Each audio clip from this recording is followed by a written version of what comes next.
Assalamualaikum warahmatullahi wabarakatuh.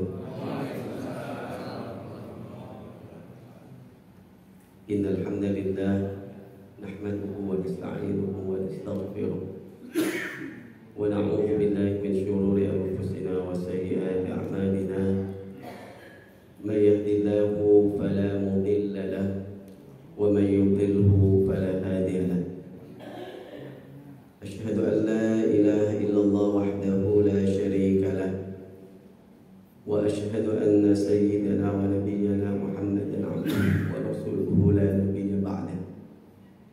Allahumma salli wa sallim wa barik ala sayyidina Muhammadin wa ala alihi wa sahbihi ajma'in. Subhanaka la ilma lana illa ma 'allamtana innaka antal alimul hakim. Rabbana zidna ilman warzuqna fahman birahmatika ya arhamar rahimin. Amma ba'du, hadirin jamaah yang dimuliakan oleh Allah Subhanahu wa taala. Insyaallah pada kajian kali ini kita akan bersama mengkaji tentang fikih tentang pernikahan. Yang pertama adalah tentang arkan aqdin nikah, rukun dalam akad nikah. Seperti yang sering kita sampaikan bahwa sebuah ibadah ataupun muamalah itu akan dinyatakan sah menurut syariat ketika memenuhi syarat dan rukunnya, dan ketika meninggalkan hal-hal yang membatalkan. Apapun bentuk ibadahnya, ibadah sholat, puasa, zakat, haji, dan ibadah-ibadah yang lain.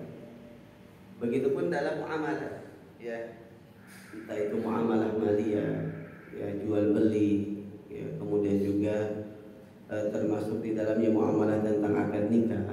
Ya, maka para ulama menetapkan syarat dan rukunnya. Nah, itu pun diambil daripada dalil-dalil. Ketika sebuah ibadah ataupun muamalah itu akan dianggap sah menurut syariat, bukan menurut kita. Ya, harus ada patokannya, harus ada batasannya. Batasnya itu syariat. Karena yang memerintahkan untuk beribadah ya Allah Subhanahu wa taala. Maka yang menetapkan syarat dan rukunnya adalah Allah. Maka jangan sampai kita beribadah atau bermuamalah, nggak apa-apa, Allah Maha tahu ini. Ya, misalkan kita sholat, ya, dalam keadaan tidak punya wudu, misalkan, kan nggak ada air, karena alasan seperti ini, nggak apa-apa, Allah Maha pengampun ini. Ya, tidak bisa berdasarkan, ya, sesuai keinginan kita. Ya. Maka dalam ibadah begitu muamalah seperti itu. Di dalam akad nikah pun, ya, itu ada syarat dan rukunnya. Dalam akad nikah dinikahi arkanun khamsatun. Nikah itu ada, ya, 5 rukun. Nanti akan berserta syarat-syaratnya. Yang pertama adalah as-sighah. Sighah itu adalah al-ijabu min wali zawjah wal qabulu min zawjah, yaitu ijab qabul. Kita mungkin lebih familiar dengan istilah ijab qabul, ya. Ijab itu adalah perkataan wali dari mempelai wanita. Qabul itu adalah ucapan dari mempelai laki-laki, ya. Kemudian di dalam qabul ataupun sighah ini wa yasihu taqaddumu lafzi zawji ala lafzi wali. Boleh dibalik, boleh misalkan walinya dulu mengatakan saya nikahkan Anda dengan putri saya yang bernama fulan bin fulan, ya, dengan mas kawin, misalkan disebutkan mas kawinnya, ya, dibayar tunai misalkan.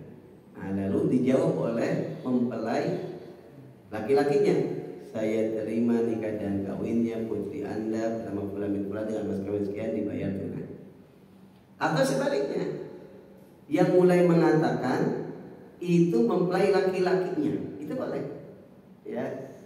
tolong nikahkan saya dan kawinkan saya dengan putri Anda bernama Fulan bin Fulan dengan mas kawin.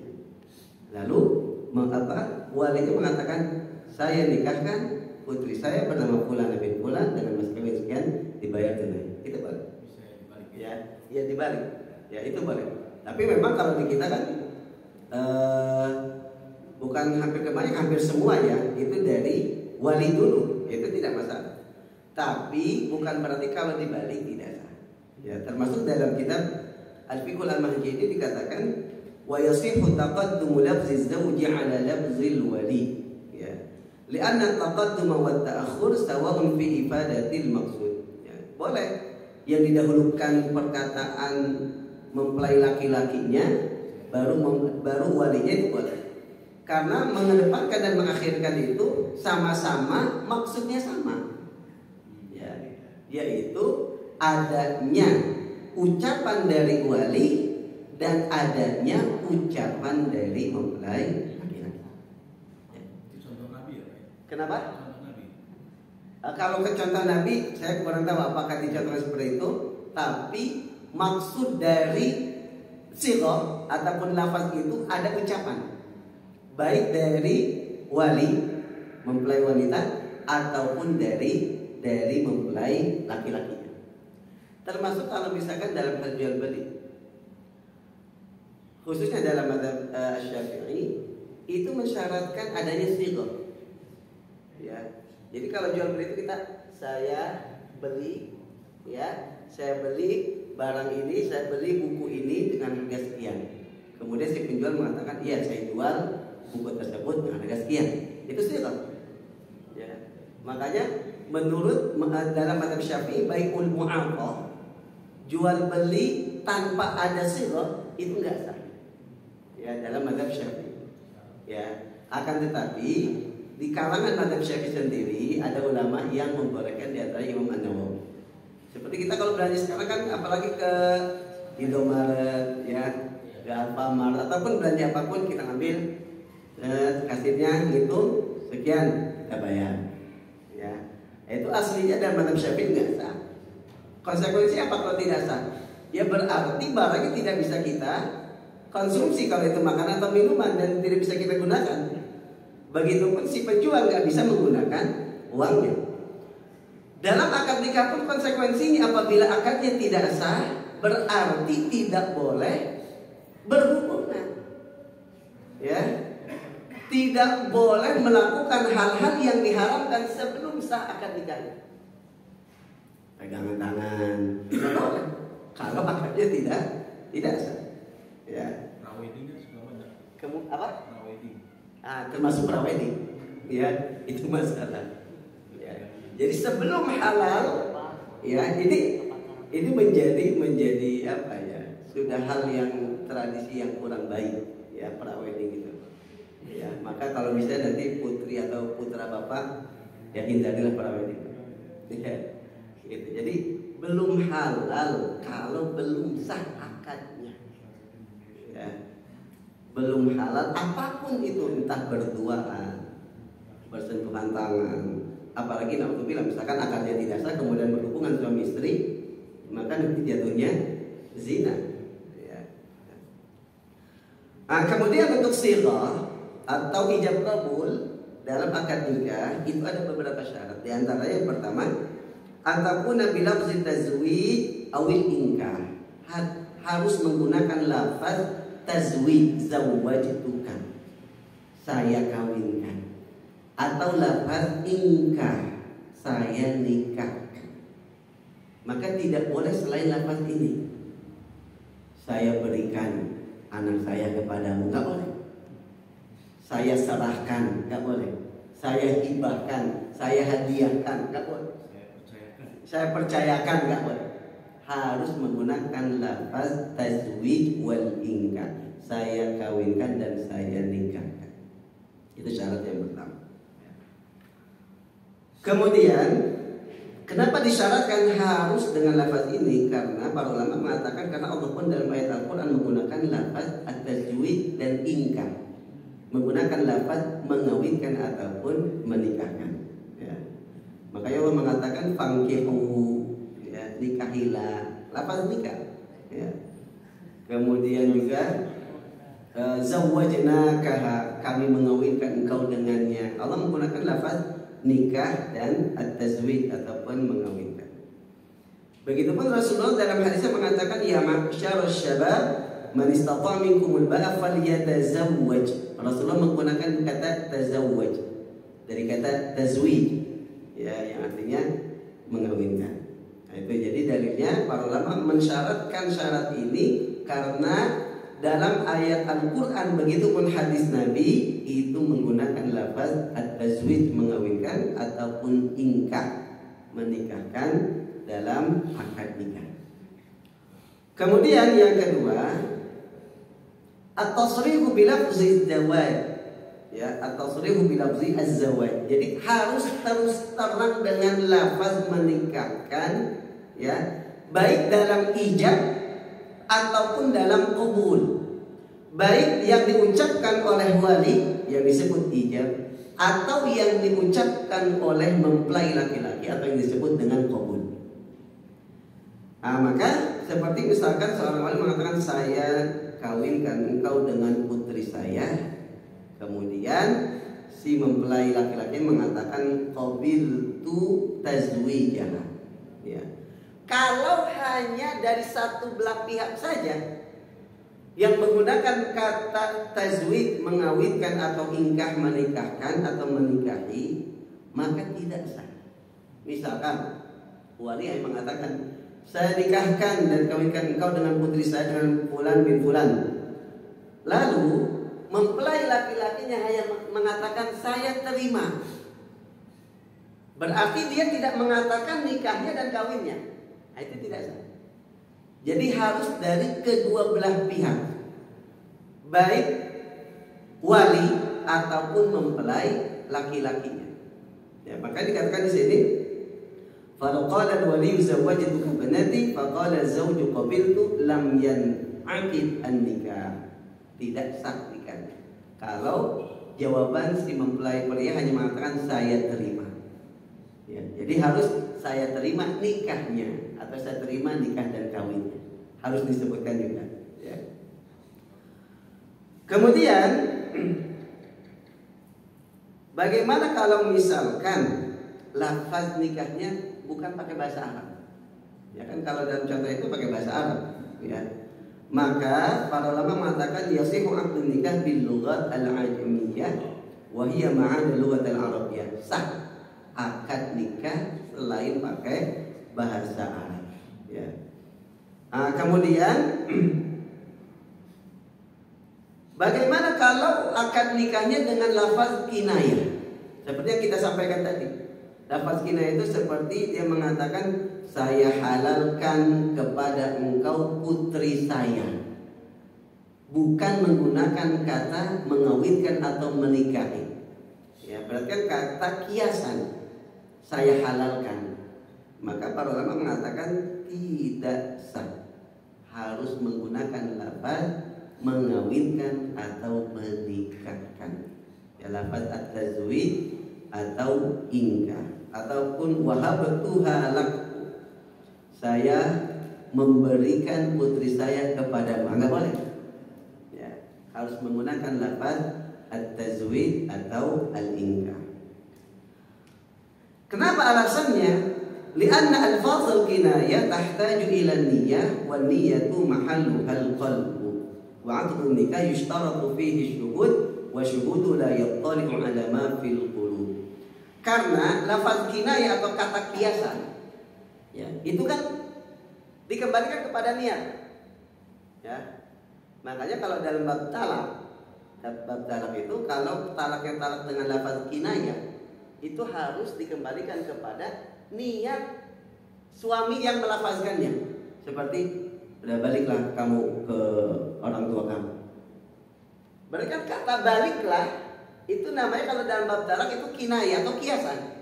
Balik di sini apakah jatuh cerai atau suruh balik aja? Dikembalikan kepada niat dari suami yang mengucapkan. Begitupun lafaz kinayah atau kiasan dalam akad nikah itu dikembalikan kepada hati. Sedangkan dalam akad nikah termasuk salah satu rukun nikah itu adanya saksi. Dan saksi hanya menyaksikan apa yang dia dengar, tidak menyaksikan apa yang ada di dalam hati seseorang. Makanya kenapa akad nikah dengan lafaz kinayah atau kiasan tidak sah. Ya, karena kata kiasan itu berkaitan dengan hati. Sedangkan saksi tidak bisa menyaksikan apa yang di dalam hati. Hadirin jamaah yang dimuliakan oleh Allah Subhanahu wa taala. Kemudian akdun nikah bil kitabah. Bagaimana hukumnya kalau misalkan orang yang menikahkan walinya ataupun mempelai laki-lakinya bisu? Ya. Sedangkan tadi disyaratkan harus sighah, harus ijab qabul. Ya. Bagaimana kalau dengan tulisan? Wa kadzalika la yan'aqidun nikah bil kitabah sawa'un kana al-muta'aqqidani hadiraini aw ghaibaini.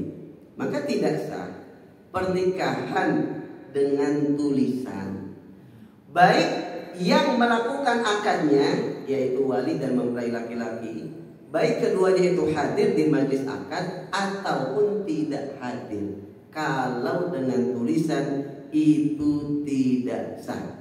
Ya.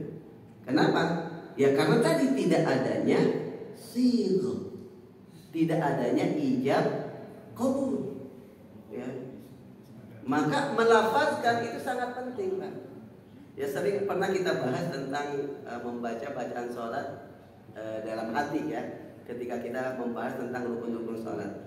Maka para ulama mensyaratkan untuk bacaan sholat itu minimal keluar suara terdengar oleh diri kita. Ya. Itu baru dikatakan lafaz membaca. Ya. Begitupun kembali ke bab nikah tidak sah menurut para ulama. Akan tetapi beda kasusnya kalau orangnya itu bisu. Ini tidak sah itu kalau orangnya dua-duanya tidak bisu, bisa berbicara. Tapi kalau isyaratul akhras al-mufhimah, isyarat orang yang bisu yang bisa dipahami, ya. Kalau misalkan isyaratnya itu bisa dipahami oleh orang awam, maksud orang awam di sini nggak perlu mendatangkan orang yang ahli di bidang menerjemahkan isyarat orang bisu gitu ya. Orang yang tidak ahli di bidang itu pun tahu bahwa jawaban dia iya. Misalkan dengan mengganggu-ganggu gitu kan. Kalau isyarat orang bisu ini bisa dipahami oleh orang awam, orang umum, tidak perlu mendatangkan ahli, ya. Maka fa innaha yan'aqidu biha 'aqdun nikah. Maka sah akad nikahnya. Ini bagi orang bisu. Ya, misalkan walinya nggak bisu. Saya nikahkan Anda dan kawinkan Anda dengan putri saya bernama Fulan. Dia nggak bisa ngomong, hanya jawab, nah itu sah. Ya, karena para ulama mengatakan isyarat yang bisa dipahami oleh orang awam, orang umum itu dianggap sebagai lafaz untuk orang bisu. Ya, itu. Nah, berbeda kalau orangnya tidak bisu tadi, tidak sah. Ya, tapi kalau orang bisu, tapi isyaratnya bisa dipahami. Kecuali kalau isyaratnya nggak bisa dipahami, Pak. Tidak bisa dipahami kecuali mendatangkan orang yang ahli di dalam menerjemahkan isyarat orang bisu. Ya. Nah, maka kalau isyaratnya itu nggak bisa dipahami oleh orang umum, misalkan dia jawabannya, nggak bisa dipahami oleh orang umum, maka nggak sah. Ya. Tapi kalau misalkan isyaratnya langsung dipahami oleh orang awam, orang umum, maka itu dinyatakan sah. Kemudian syarat yang ketiga, ya, dalam akad dalam sighah, ya, dalam ijab qabul itu harus ittisalul ijab bil qabul. Harus nyambung antara ijab dan qabul. Ya, tetapi ini kadang di masyarakat kita ada mengatakan harus satu nafas. Ya. Nah, ini kalau yang kita pelajari itu tidak disyaratkan. Ya. Di sini dikatakan wa min syuruti sighah aidan an yattasil al-ijabu min al-wali bil qabul min az-zawj. Disyaratkan dalam sighah atau ijab qabul harus nyambung antara ijab dari wali dan qabul dari mempelai laki-laki. Ya. Maka kalau misalkan dijeda dan jedanya lama, misalkan si wali mengatakan saya nikahkan engkau dan kawinkan engkau dengan putri saya bernama Fulan bin Fulan dengan mas kawin sekian dibayar tunai. Mempelai laki-lakinya nggak menjawab secara langsung, dia agak lama, ya. Kemudian setelah itu baru saya terima. Misalkan dia ngapalin dulu gitu ya, dia ngapalin dulu. Baru setelah sekian lama, beberapa ya mungkin 1 menit baru dia jawab, maka nggak sah. Ya, kalau jedanya lama, ya, kalau jedanya lama. Tapi kalau misalkan, ya, kalau misalkan jedanya tidak lama, seperti untuk mengambil nafas ataupun karena diselingi bersin atau batu, itu kan gak lama, maka sah. Misalkan wali telah mengatakan saya nikahkan engkau dan kawinkan engkau dengan putri saya mas kawin sekian bayar tunai. Hasim, gitu ya. Kemudian baru dia jawab, saya terima nikah dan kawinnya putri bapak bernama Fulan bin Fulan dengan mas kawin sekian dibayar tunai. Sah, karena jedanya tidak lama. Lalu yang menjadi patokan batasan lama atau tidaknya kembali kepada urf. Urf itu kebiasaan kita. Kira-kira, ya, kalau cuman batuk, ya sebentar batuk 2 kali 3 kali yang nggak dianggap lama. Bersin 3 kali yang nggak dianggap lama. Hanya untuk mengambil nafas, ya tidak dianggap lama, maka tetap sah. Gitu ya. Tapi memang waktunya langsung kalau memang tidak ada penghalang, misalkan nggak perlu nafas dia bisa jawab, ya nggak masalah. Ya. Kemudian syarat yang keempat, baqa'u ahliyatil aqidah ini ila an yatimmal qabul. Kedua orang yang melakukan akad, yaitu wali dan mempelai laki-laki, keduanya harus tetap dalam keadaan sadar sampai selesai akad. Kalau misalkan wali mengatakan saya nikahkan engkau putri saya dengan mas kawin sekian bayar tunai, si mempelai laki-laki menjawab saya terima nikah dan kawinnya, kemudian pingsan, entah walinya ataupun mempelai laki-laki yang pingsan, berarti akadnya belum selesai. Tapi salah satu dari keduanya sudah pingsan, maka tidak sah. Ya, meskipun si wali sudah tidak mengucapkan apa-apa lagi karena dia sudah melafazkan lafaz ijab. Saya nikahkan engkau dan kawinkan engkau, sambil nangis Pak, karena mungkin ya dia yang merawat putrinya, ya, yang membiayai dan sebagainya. Saking terharunya nangis. Dengan mas kawin sekian dibayar tunai. Kemudian dijawab saya terima, kemudian pingsan, tidak sah. Ya, saking sedih misalkan, ya, minimal kalau mau pingsan, ya, sampai selesai akad saja, tidak perlu sampai selesai nanti tanda tangan dokumen dan sebagainya, itu nggak perlu. Yang penting akadnya, ya, misalkan selesai mempelai laki-laki mengatakan dibayar tunai, kemudian pingsan, sah. Ya, jadi syarat berikutnya, kedua-duanya baik wali ataupun mempelai laki-laki harus dalam kondisi sadar sampai minimal akadnya selesai. Karena yang paling sakral itu akad.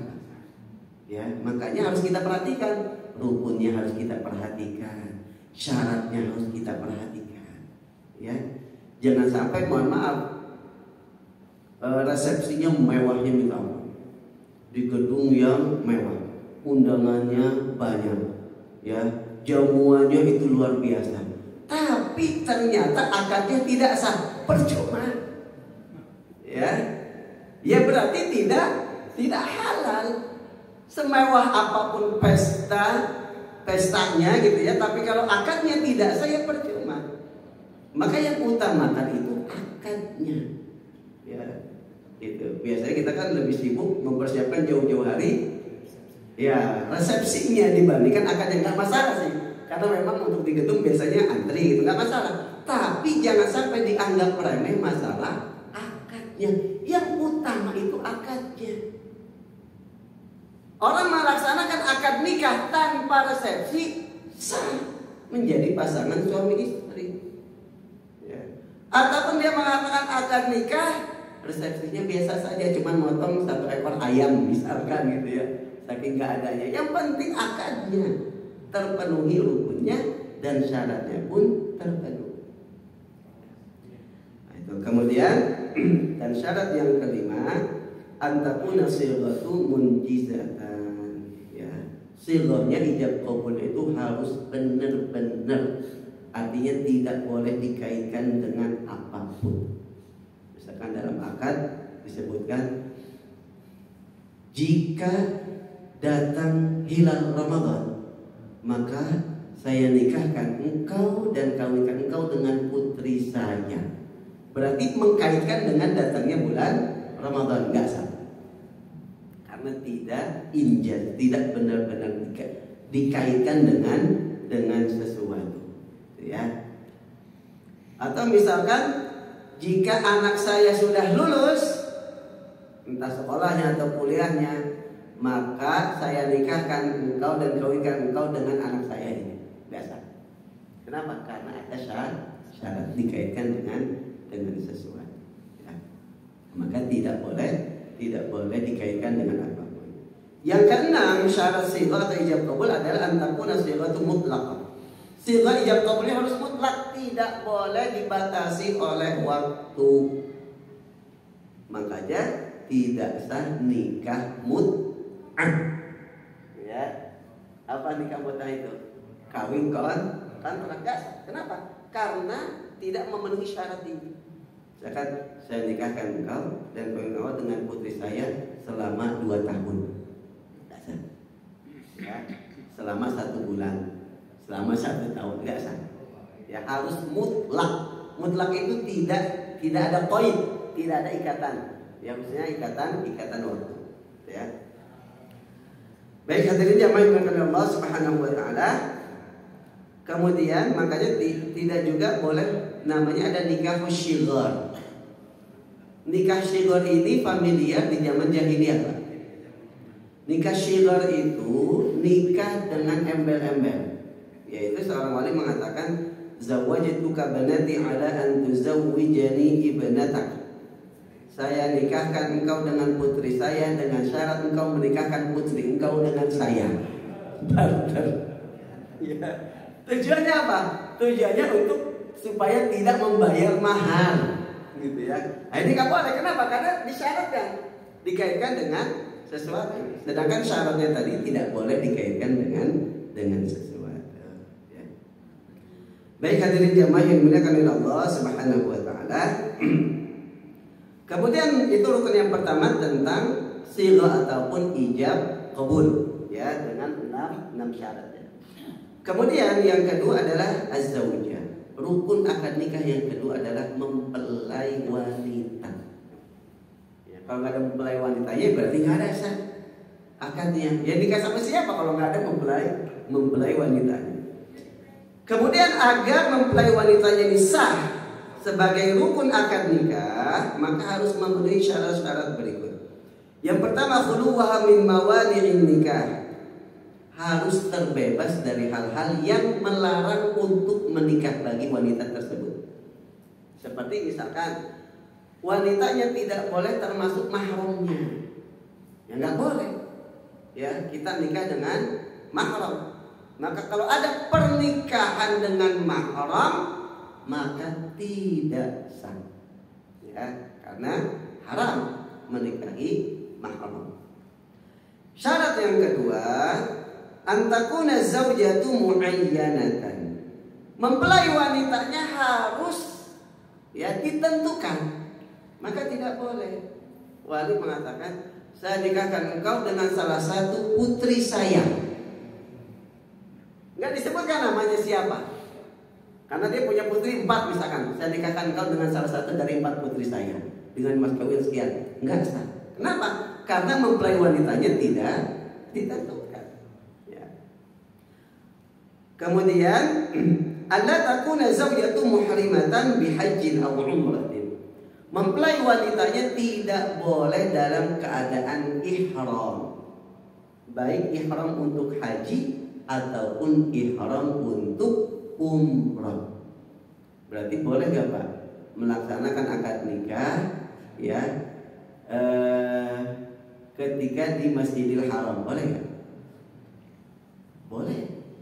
Asalkan tidak dalam keadaan ihram. Ya nggak boleh kalau dalam keadaan ihram, belum tahallul, ya, belum memotong atau mencukur rambut. Kalau ihram kan cuma niat, ya, niat ihram, kemudian tawaf, kemudian sa'i, sudah selesai, tinggal tahallul.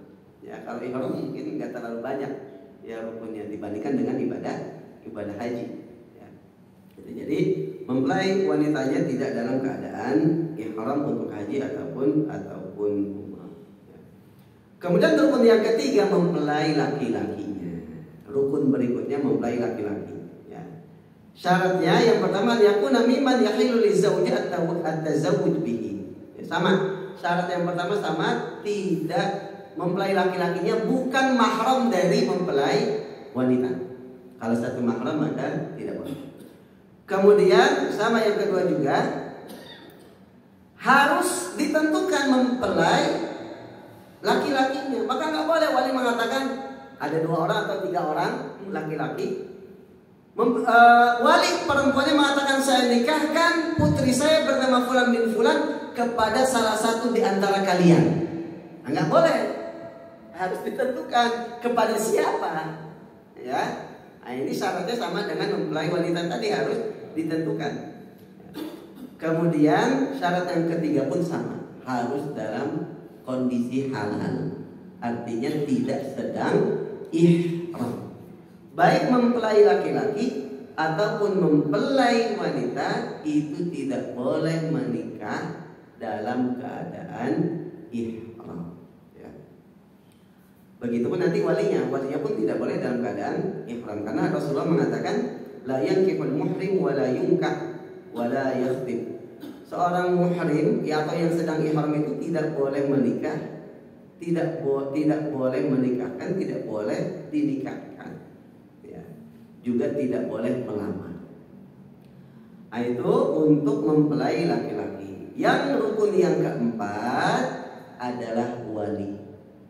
Jadi rukun pertama sirah ijab qabul dengan syarat-syaratnya. Kemudian rukun yang kedua mempelai wanita dengan syarat-syaratnya. Yang ketiga mempelai laki-laki dengan syarat-syaratnya. Rukun yang keempat adalah wali. Wali itu termasuk rukun nikah menurut mayoritas ulama. Tapi ada satu mazhab yang membolehkan nikah tanpa wali, yaitu mazhab Hanafi. Ya, Imam Abu Hanifah tidak mensyaratkan wali, tapi pendapat ini lemah. Karena Rasulullah dalam hadis sahihnya mengatakan, ya, la nikaha illa biwaliyin. Tidak sah akad nikah kecuali dengan adanya wali. Jadi mayoritas ulama itu menjadikan wali ini sebagai salah satu dari rukun nikah. Nah, kemudian dalil lain ya adalah firman Allah Subhanahu wa taala dalam surah Al-Baqarah ayat 232. Allah berfirman, "Wa idza qallaqtumun nisaa fabalaghna ajalahunna fala ta'dhuluhunna an yankihna azwajahunna idza taradaw bainahum bil ma'ruf." Apabila kalian wahai suami-suami menceraikan istri-istri kalian, lalu istri tersebut sudah selesai masa iddahnya, fala ta'dhuluhunna, maka janganlah kalian wahai wali untuk menghalangi wanita yang sudah diceraikan oleh suaminya kemudian selesai masa iddahnya. Jangan kalian halangi wahai para wali untuk kembali dinikahi oleh suaminya. Berarti Allah berkata kepada siapa?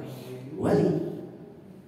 Berarti Allah menganggap adanya wali. Kalau Allah tidak mensyaratkan adanya wali dalam pernikahan, tidak mungkin Allah mengatakan kepada wali, ya kepada wali dari si perempuan tadi. Maka Allah mengatakan fala ta'dhuluhunna, wahai para wali, janganlah kalian mencegah atau menghalangi wanita yang sudah diceraikan tadi dan sudah selesai masa iddahnya untuk balik kembali kepada suaminya. Tapi bedanya apa, Pak? Kalau selesai masa iddah, rujuknya selesai masa iddah sama sebelum. Bedanya gini, kalau talaknya masih talak 1 atau talak 2, itu masih boleh rujuk. Ya. Tapi kalau sudah talak 3, itu tidak boleh rujuk kecuali si wanita tersebut nikah dengan laki-laki lain, kemudian diceraikan oleh suaminya yang kedua. Baru suami yang pertama boleh rujuk. Ya. Kemudian kalau baru talak 1 atau talak 2, itu masih boleh rujuk. Kalau misalkan masih dalam masa iddah, itu nggak perlu akad baru. Hanya bilang saya pengen rujuk, ya sudah boleh. Kemudian istrinya mau, ya sudah, tidak perlu akad baru. Tapi kalau rujuknya itu setelah wanita tersebut selesai masa iddahnya, maka harus akad baru, harus ada wali, ya harus ada saksi nanti, ya.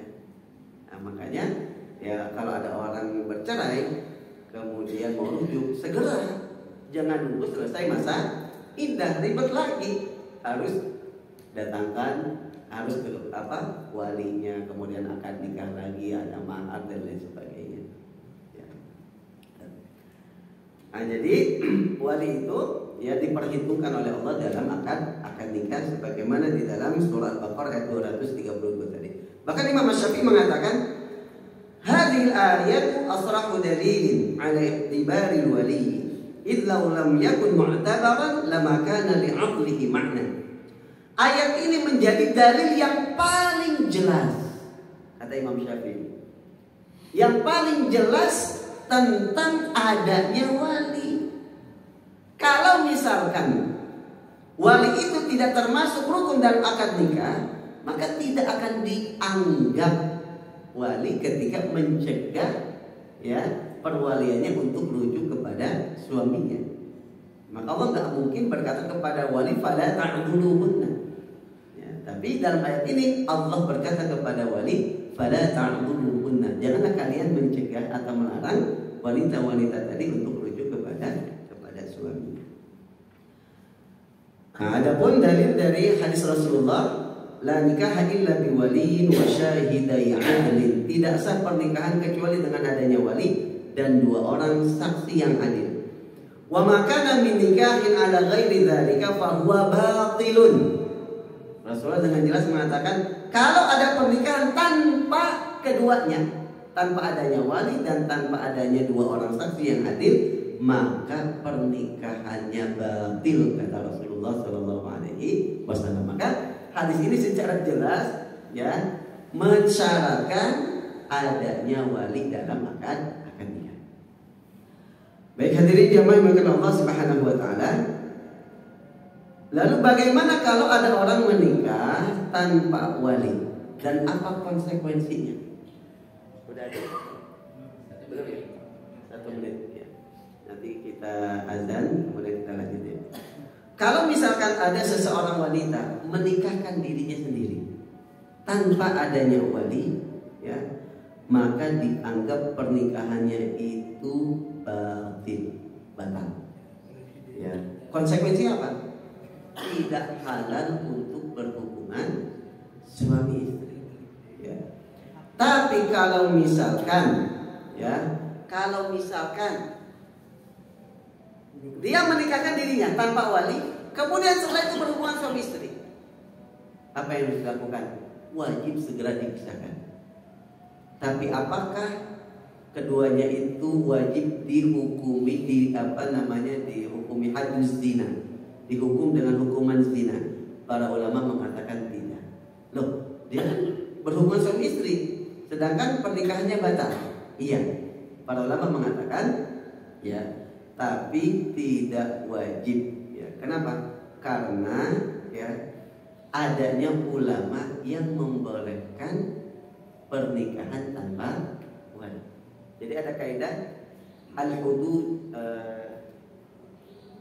ada kaidah al-hudud la tudraku bisyubhat, atau pokoknya had atau hukuman had itu tidak boleh dilaksanakan karena adanya syubhat.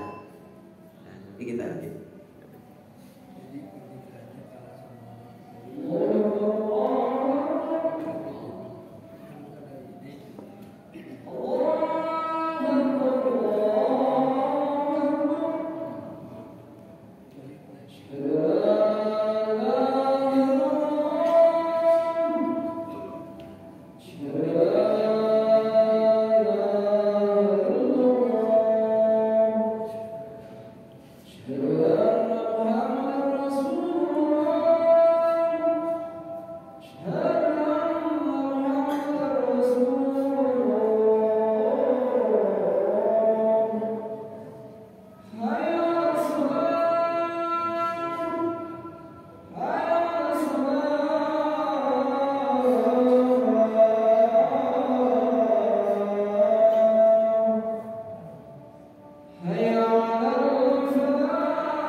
Baik, kita lihat apabila pernikahan tanpa wali itu terjadi, kemudian terjadi hubungan suami istri, maka harus dipisahkan karena tidak sahnya akad nikah.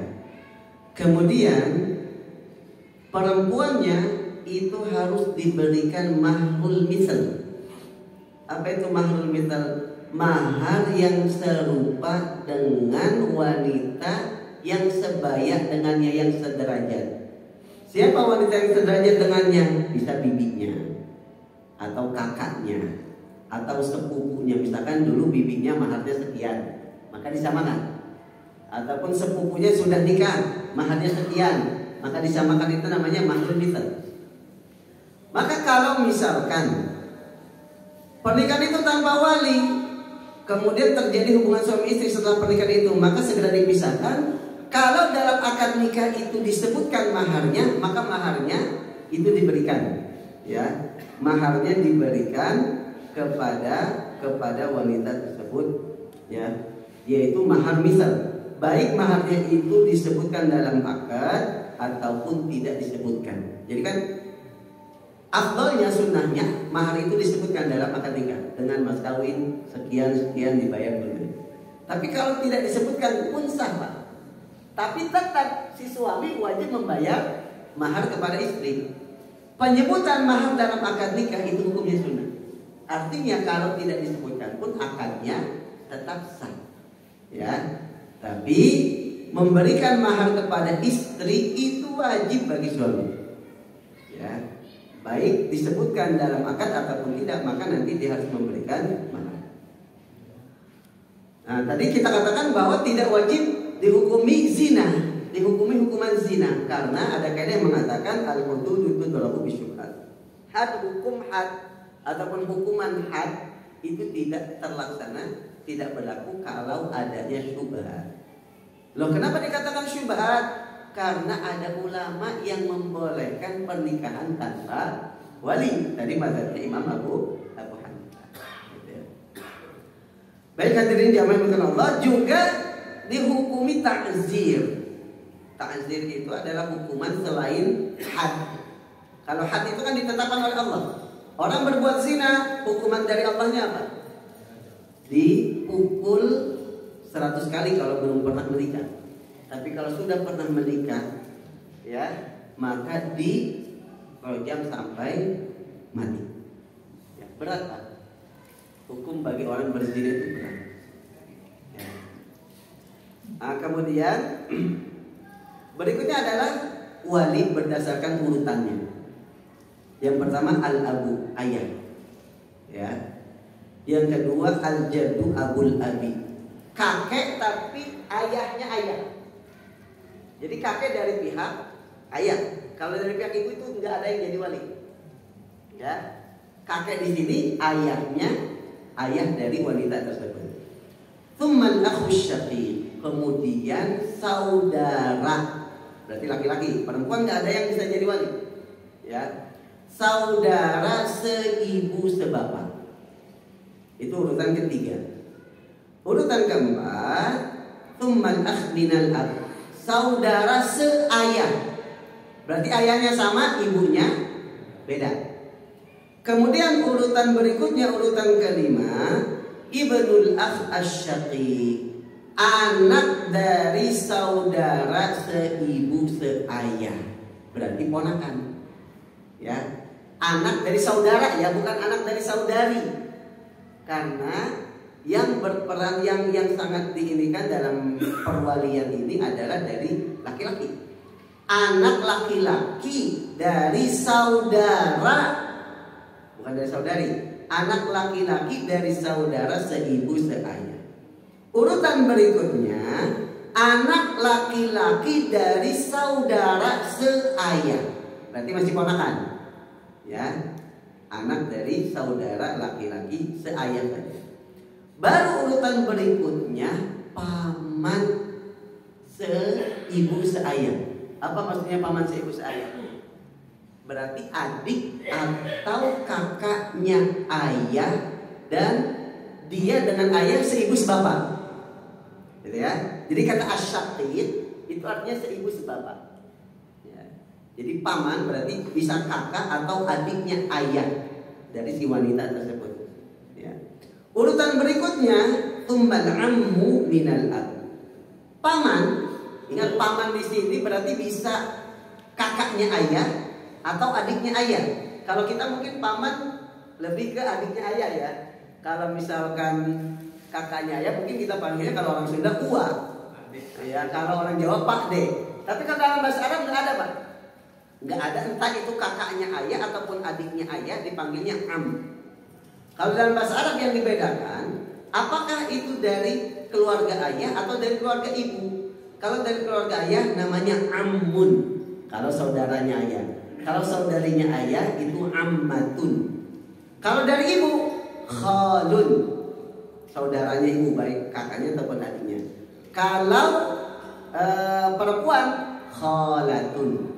Jadi tidak dibedakan apakah itu kakaknya ayah ataupun adiknya ayah, apa itu kakaknya ibu ataupun adiknya ibu. Dalam bahasa Arab tidak dibedakan.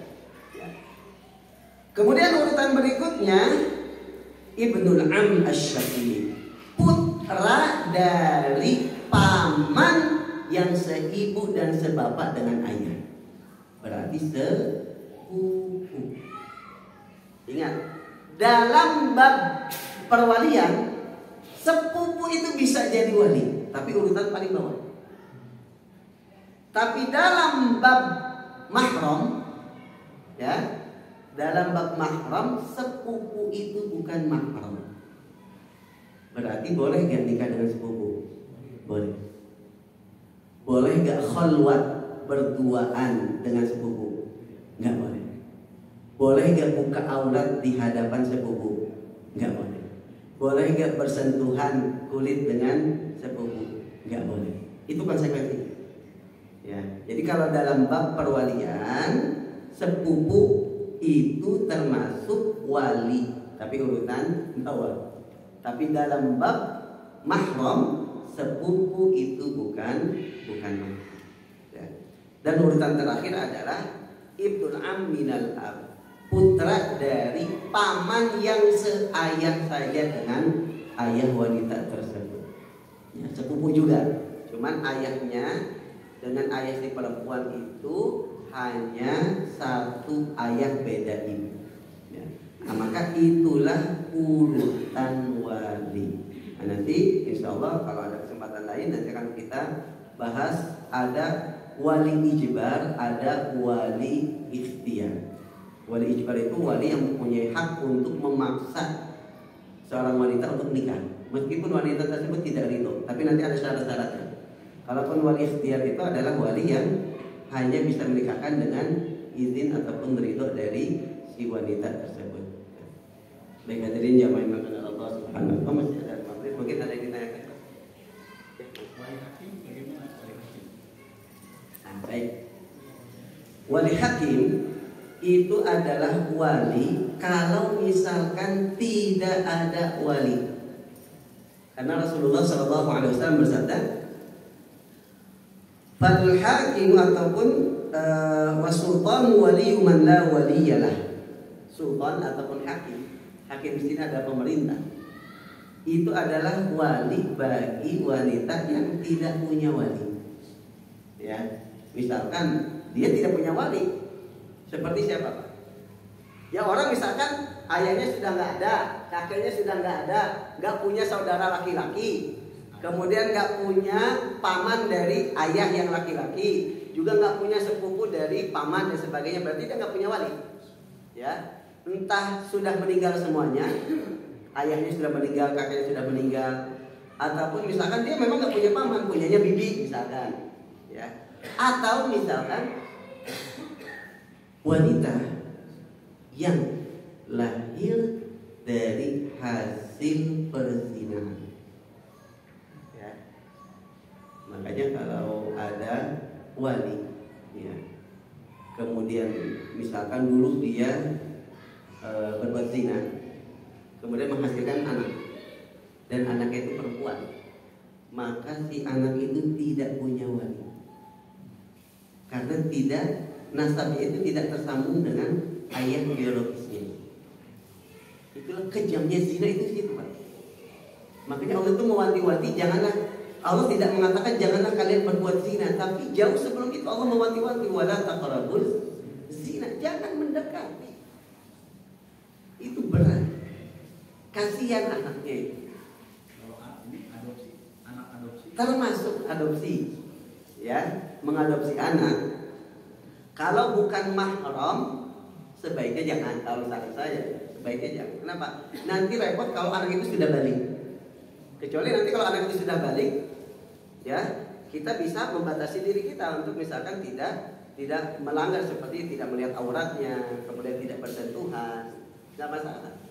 Ya, ataupun ketika dia sudah balik di sini kan bukan berarti usia 17 tahun.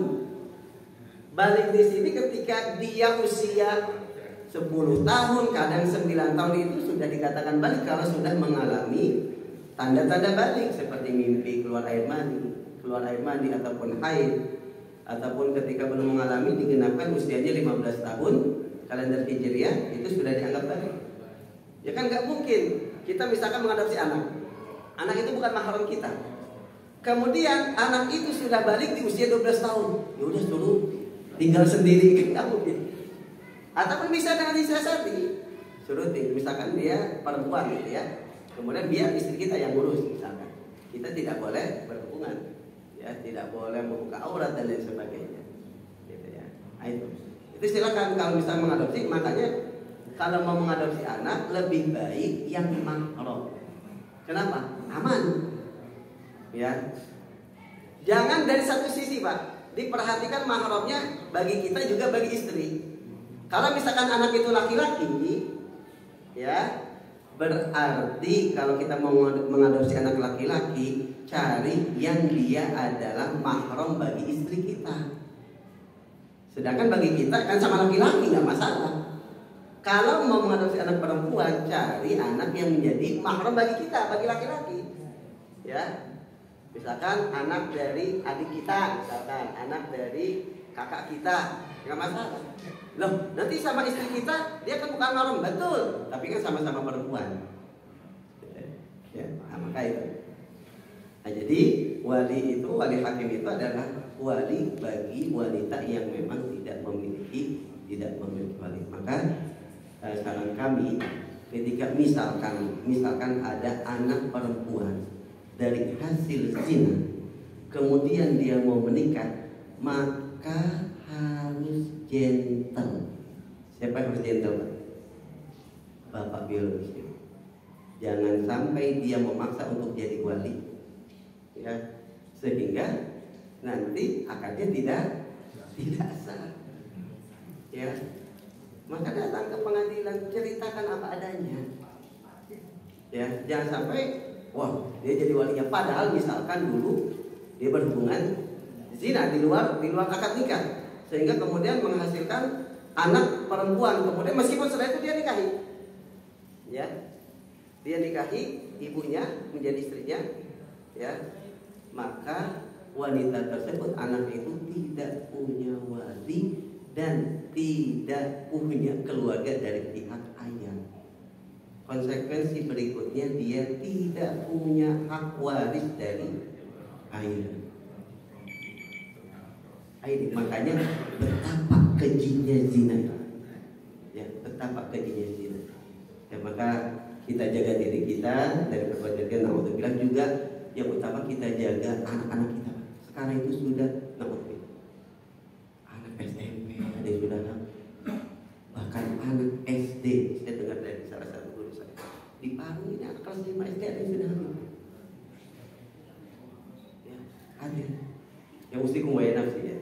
Ini sekarang sudah bebas. Ya, orang megang HP anak kecil itu sudah bebas, akan muncul video-video seperti itu, sudah tidak terkontrol. Maka kita yang bisa membentengi keluarga kita sendiri. Baik, hadirin jamaah yang Allah Subhanahu wa taala, itu saja yang bisa kita kaji pada kesempatan kali ini, mudah-mudahan menjadi tambahan ilmu bagi kita. Kurang lebihnya mohon maaf. Walafu minkum. Wassalamualaikum warahmatullahi wabarakatuh.